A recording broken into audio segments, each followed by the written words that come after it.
વિદ્યાર્થી મિત્રો, પ્રકરણ 6 ભાગ 3 માં તમારું સ્વાગત છે. અગાઉના વિડિયોના બંને ભાગમાં આપણે આ પ્રકરણનો કેટલો ખ્યાલ મેળવેલ છે. બે ત્રિકોણો સમરૂપ છે એવું ક્યારે કહેવાય એની સમજ પણ આપણે મેળવી ચૂક્યા કે બે ત્રિકોણના અનુરૂપ ખૂણાઓ સમાન હોય અને તેમની અનુરૂપ બાજુઓ સમપ્રમાણમાં હોય, એટલે કે અનુરૂપ બાજુઓનો ગુણોત્તર સમાન હોય તો તે બે ત્રિકોણો સમરૂપ છે એવું કહી શકાય. ત્રિકોણના ત્રણ અનુરૂપ ખૂણા સમાન એટલે ત્રણ અંગો થયા, અને ત્રિકોણની અનુરૂપ ત્રણ બાજુઓ સમપ્રમાણમાં એટલે ત્રણ અનુરૂપ ખૂણા અને ત્રણ અનુરૂપ બાજુ એ કુલ 6 અંગો થયા. જ્યારે બે ત્રિકોણોમાં સમરૂપતા સાબિત કરવી હોય કે એ બે ત્રિકોણો સમરૂપ છે એવું સાબિત કરવું હોય ત્યારે બધા જ 6 અંગો, ત્રણ ખૂણા અને ત્રણ બાજુ, બધા જ 6 અંગો માટે આપણે એ શરતનું પાલન થાય જ એવું જરૂરી નથી.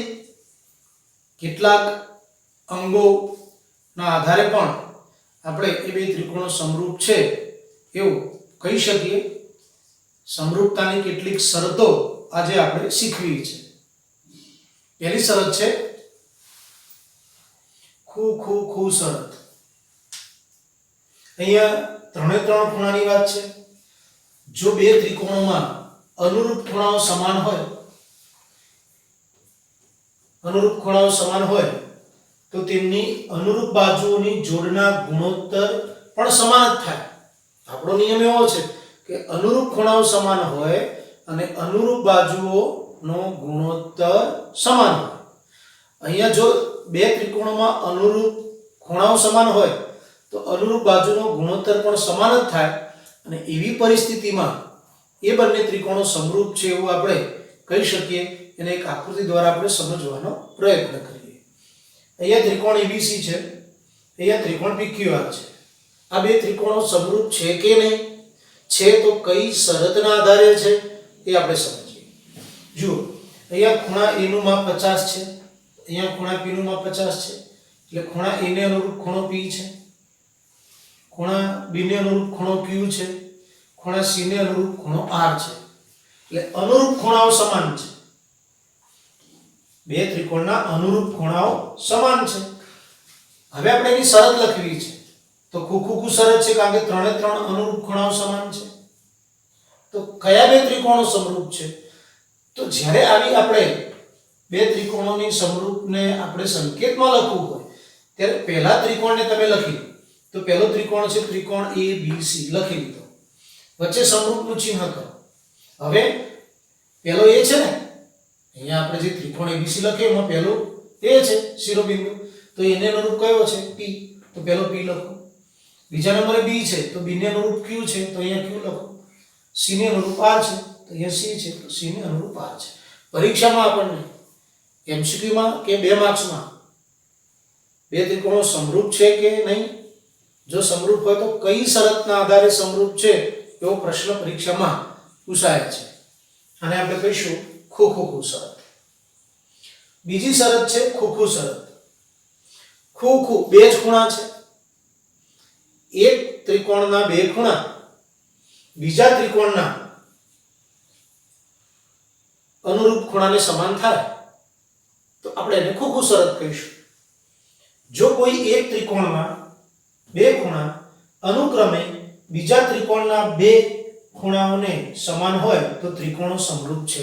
હવે આપણા મનમાં પ્રશ્ન ઉદ્ભવશે કે આ શરતમાં તો આપણે એવું શીખ્યા કે એક ત્રિકોણના અનુરૂપ ખૂણાઓ બે ત્રિકોણના અનુરૂપ ખૂણાઓ સમાન હોય તો ખૂ ખૂ ખૂ શરત થાય, તો ત્રિકોણો સમરૂપ થાય. અહીંયા તો બે જ ખૂણા છે, તો બે ખૂણાના આધારે એ બે ત્રિકોણો સમરૂપ કેવી રીતે થાય સમજવાનો પ્રયત્ન કરીએ. જો બે ખૂણાઓ છે, અનુરૂપ ખૂણાઓ સમાન,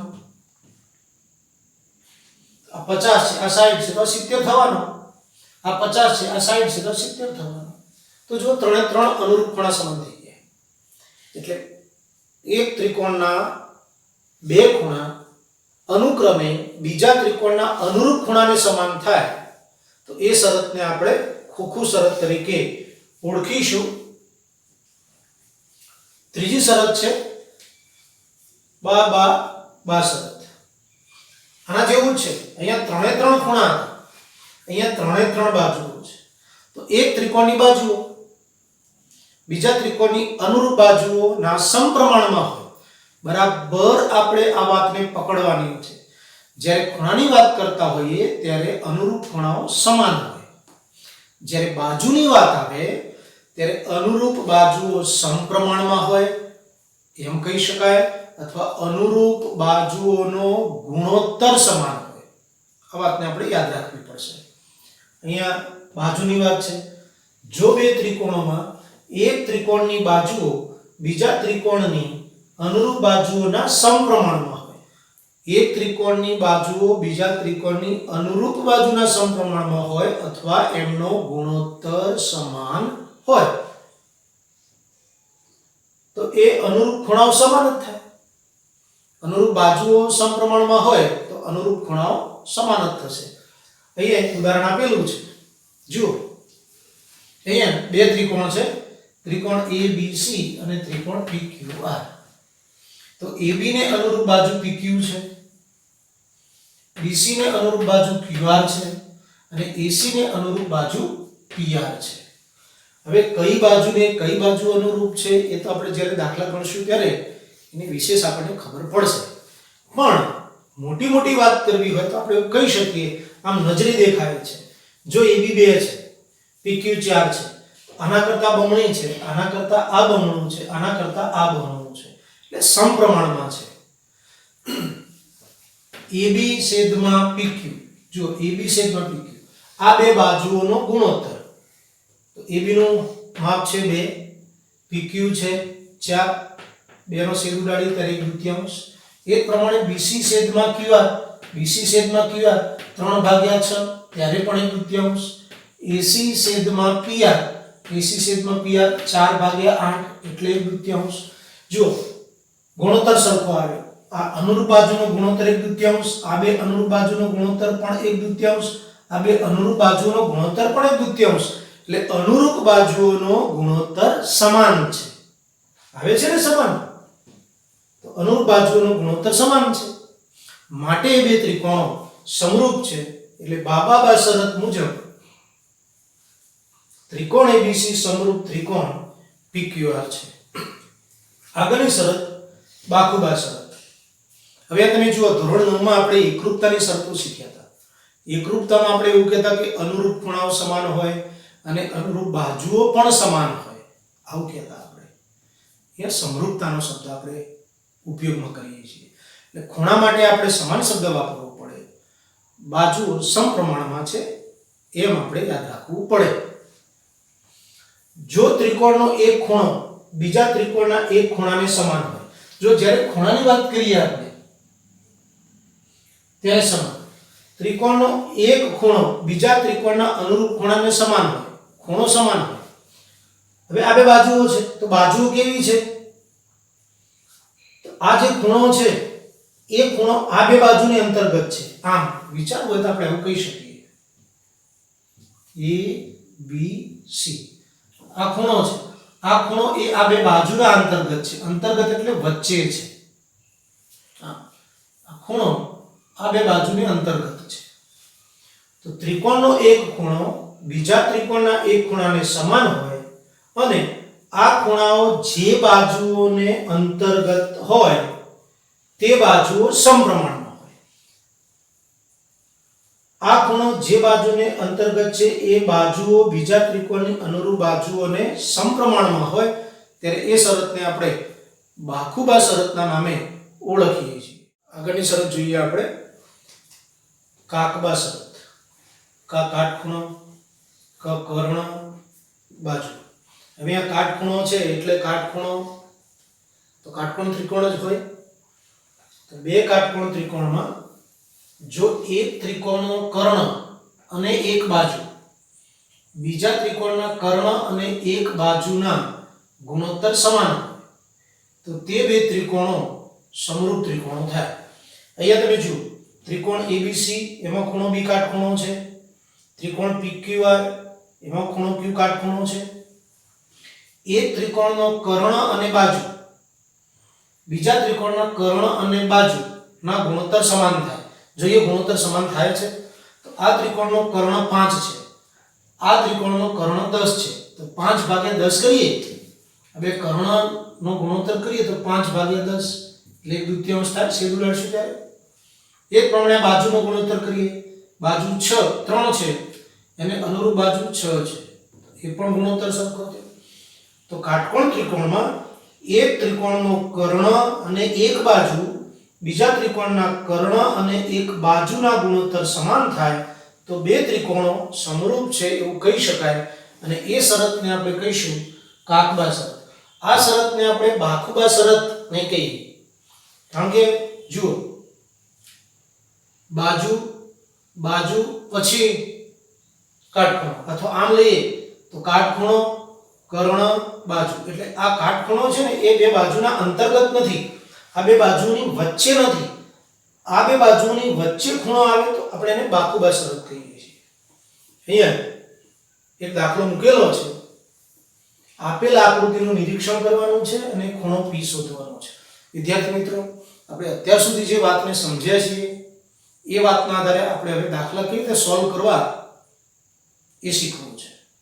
અહીંયા તમે જુઓ, અહીંયા બે ત્રિકોણ છે, ત્રિકોણ ABC અને ત્રિકોણ RPQ. હવે આપણે ખૂણો શોધવો છે P. બરાબર ધ્યાનથી સમજો. અહીંયા ખૂણો P શોધવો છે. તો આ ખૂણો P એ આ ત્રિકોણના કયા ખૂણાને અનુરૂપ છે એ આપણે શોધવું પડે. સમજો વાતને બરાબર.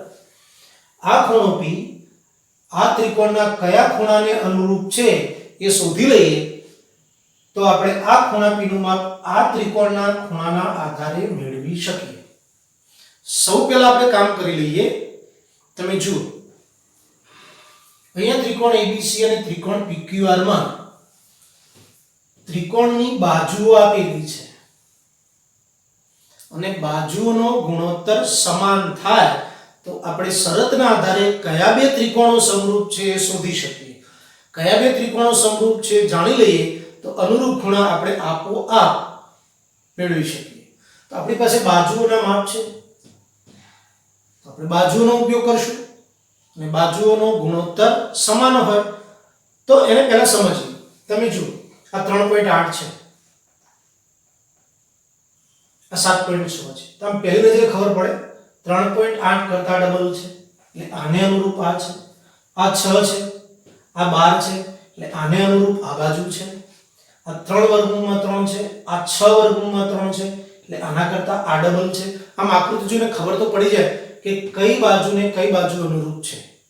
તો અહીંયા આ AB છે એને અનુરૂપ AB ને અનુરૂપ થશે RQ, કારણ કે 3.8 આ 7.6 તો RQ એનો ગુણોત્તર મેળવીએ અને ગુણોત્તર સમાન થાય એના આધારે આપણે શરત, અને શરતથી આપણે કયા ત્રિકોણો સમરૂપ છે તો 3.8 છે,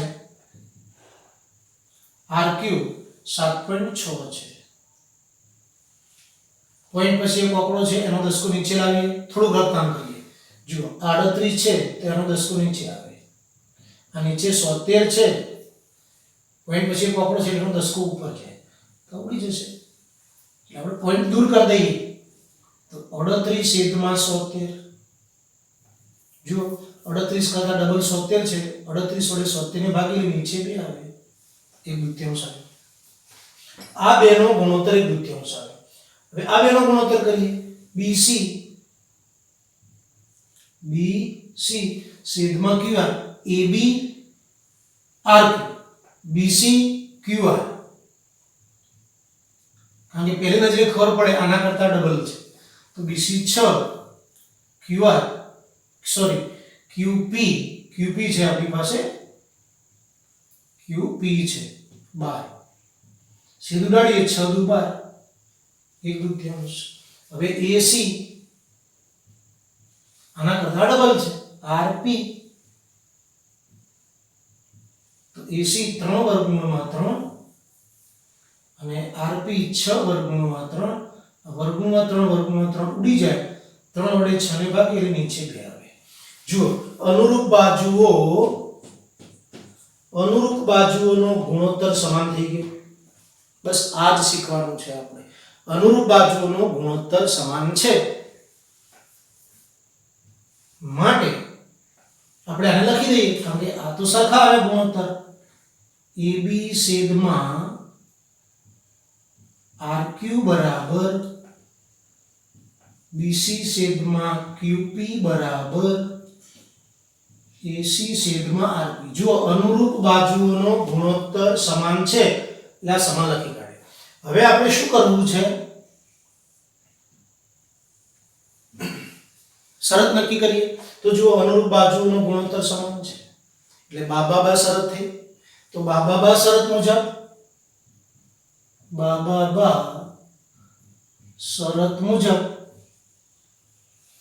શરત આપણે મેળવી લીધી. કયા બે ત્રિકોણો સમરૂપ છે એમાં થોડી કાળજી રાખશો. સૌપ્રથમ પહેલો જે ત્રિકોણ છે એને લખી લો. તો ત્રિકોણ છે ABC સમરૂપ. હવે આપણે નક્કી કરીએ આના આધારે. જો એક ટેકનિક આપું છું. જુઓ અહીંયા A છે, હું જાણી જોઈને ભૂલ કરું છું. હું એને અનુરૂપ Q લખું. અહીંયા આપણે ત્રિકોણ લખવો પડશે ને, તો એને અનુરૂપ Q લખું તો અહીંયા A છે તો નીચે Q હોવો જોઈએ. નથી તો એને અનુરૂપ Q નથી. ચલો વિચારીએ એને અનુરૂપ R છે તો જો અહીંયા A છે તો R છે, તો એને અનુરૂપ શિરોબિંદુ R થશે એટલે પહેલો R. તો હવે B નો વારો આવ્યો. તો એને અનુરૂપ R છે તો B ને અનુરૂપ Q થાય. તો એને અનુરૂપ R થયો એટલે 80 થઈ ગયો. B ને અનુરૂપ Q થયો, આ B ને અનુરૂપ Q થયો તો C ને અનુરૂપ P થાય. હવે આપણે P શોધવો હતો. આ P શોધવો છે. જો ત્રિકોણના બે ખૂણા જાણીએ છીએ કારણ કે અનુરૂપ ખૂણા તો સમાન હોય. આ બે ખૂણા જાણીએ છીએ, ત્રીજો ખૂણો શોધવો છે. તો ત્રિકોણના ત્રણ ખૂણાનો સરવાળો 180. ત્રિકોણ PQR માં ખૂણો P વત્તા ખૂણો Q વત્તા ખૂણો R બરાબર 180. Q નું માપ છે 60, R નું માપ છે 80 બરાબર 180. 60 વત્તા 80 એટલે 140 બરાબર 180. 140 ને બરાબરની પાછળ લઈ જઈએ તો માઈનસ થાય. આ 140 માઈનસ થાય. તો ખૂણો P બરાબર 180 માંથી 140 જાય તો 40 આવી ગયો. તો ખૂણા P નું માપ આવી ગયું 40. વિદ્યાર્થી મિત્રો ફરીથી વાતને સમજો. તમને એવું થતું છે કે આ 80 તો એને 80 કેમ લખ્યો, આ 60 તો આને 60 કેમ લખ્યો? શરતના આધારે કયા બે ત્રિકોણો સમરૂપ છે નક્કી કર્યું. હવે અનુરૂપ ખૂણા તો સમાન જ હોય તો એને અનુરૂપ R હતો તો A 80 તો R પણ 80. B ને અનુરૂપ Q હતો તો B 60 તો Q પણ 60. એ અનુરૂપ ખૂણાઓ સમાન છે એ શરતના આધારે. ઉદાહરણ 7. 90 સેમી ઊંચાઈવાળી એક છોકરી વીજળીના થોભલાના તળિયેથી 1.2 મીટર પ્રતિ સેકન્ડની ઝડપથી દૂર જઈ રહી છે. એક છોકરી છે, આ વીજળીનો થોભલો છે, આ વીજળીનો થાંભલો છે અને એક છોકરી આ થાંભલાથી 1.2 મીટર પ્રતિ સેકન્ડની ઝડપથી દૂર જઈ રહી છે. અહીંથી આમ દૂર જઈ રહી છે. જો વીજળીનો ગોળો જમીનના સમતલથી 3.6 મીટર ઊંચો હોય, આ વીજળીનો ગોળો જમીનના સમતલથી 3.6 મીટર ઊંચો હોય એટલે આ 3.6 મીટરની ઊંચાઈ છે, તો 4 સેકન્ડ પછી તેના પડછાયાની લંબાઈ શોધો. આ છોકરી આ વીજળીના થોભલાથી કોઈ ઝડપે દૂર જઈ રહી છે અને પછી 4 સેકન્ડ પછી એ છોકરીના પડછાયાની લંબાઈ શોધવી છે. હવે આ છોકરી છે તો એનો પડછાયો છે, આપણે આટલું શોધવું છે અને આપણે ધારી લઈએ x.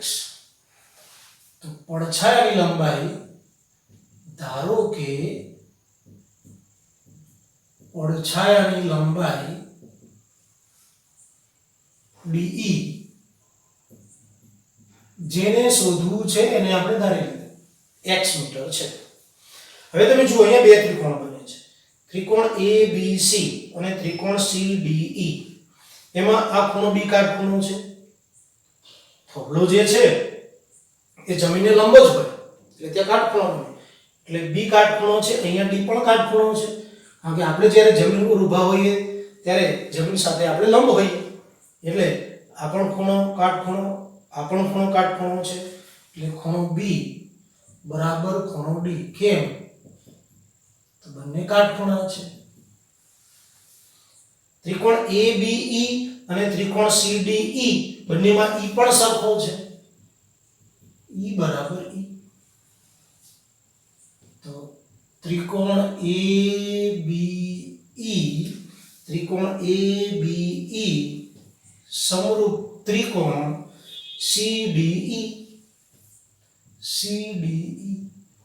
કઈ શરત? તો બે ખૂણા, આને અનુરૂપ ખૂણો D, E ને અનુરૂપ ખૂણો E, એટલે બે ખૂણા એટલે ખૂખું શરત. બે ત્રિકોણો સમરૂપ થયા. કયા બે ત્રિકોણો? ત્રિકોણ ABE અને ત્રિકોણ CDE. આ બે ત્રિકોણો સમરૂપ છે ખૂખું શરતના આધારે. હવે આપણે ખબર છે આ પણ એક બાજુ છે, આ પણ એક બાજુ છે, આ બાજુ છે. હવે બાજુ આવે ત્યારે આપણે અનુરૂપ બાજુનો ગુણોત્તર સમાન છે એ નિયમનો ઉપયોગ કરીએ. તો AB ને અનુરૂપ બાજુ CD છે, AB ને અનુરૂપ બાજુ CD, AB છેદમાં CD, અનુરૂપ બાજુનો ગુણોત્તર સમાન. AB છેદમાં CD, AB છેદમાં CD. બીજી બાજુ છે BE, આ BE, BE ને અનુરૂપ DE છે, BE ને અનુરૂપ DE છે. બે ત્રિકોણો સમરૂપ નક્કી કર્યા પછી અનુરૂપ બાજુઓ સમપ્રમાણમાં છે એ આપણે લખી કાઢીએ. હવે જે માપ આપણી પાસે જે લખીએ. ચલો AB, તો AB 3.6, આ AB ની જગ્યાએ લખીએ 3.6 મીટરમાં છે. એ બધા જ એકમો મીટરમાં કરવા પડશે. નીચે CD, તો CD એ સોકરીની ઊંચાઈ છે અને સોકરીની ઊંચાઈ છે 90 સેમી. હવે આ 90 સેમી છે આપણે એકમ મીટરમાં લઈ જવો છે. થોડુંક રફકામ કરી દઈએ. CD બરાબર 90 સેમી, 1 મીટરના 100 સેન્ટીમીટર. એટલે મીટરમાંથી સેમીમાં જવું હોય તો 100 વડે ગુણીએ, પણ સેમીમાંથી મીટરમાં જવું હોય તો 100 વડે ભાગીએ. તો આપણે આ સેન્ટીમીટરને મીટરમાં લઈ જવું છે તો 100 વડે ભાગી દીધા. તો જો ઉડી ગયા. નીચે 10 છે એટલે એક શૂન્ય છે તો એક પોઈન્ટ કાપી દો તો 0.9. તો CD આવી ગયો 0.9. હવે BE આપણે જાણતા નથી. ઓકે, BE એટલે BD અને DE નો સરવાળો. DE તો આપણે ધારેલું છે, BD જાણતા નથી તો BD ને શોધી લઈએ અને એને શોધવા માટે નિયમનો ઉપયોગ કરીએ. ઝડપ બરાબર અંતર ભાગ્યા સમય. આપણે BD જે છે એ અંતર છે. આપણે BD ની જરૂર પડે છે ને. BE ક્યારે મળે? BD શોધીએ ત્યારે. તો BD અંતર છે તો અંતરનું સૂત્ર શું બને? આના આધારે બનાવો. અંતર એટલે આ બેનો ગુણાકાર થઈ જાય. ઝડપ ગુણ્યા સમય. હવે આપણી પાસે ઝડપ પણ છે અને સમય પણ છે. જો ઝડપ કેટલી છે? 1.2 મીટર પ્રતિ સેકન્ડ. તો ઝડપ 1.2 અને સમય 4 સેકન્ડ છે. આ બેનો ગુણાકાર 12 × 4 એટલે 48. એક પોઈન્ટ છે તો પોઈન્ટ કાપી લઈએ. તો અંતર આવી ગયું 4.8 મીટર. આ BD મળ્યો આપણને 4.8. પણ આપણે જોયું છે BE, એને હજુ થોડું કામ કરી લઈએ. BE એટલે BD વત્તા DE,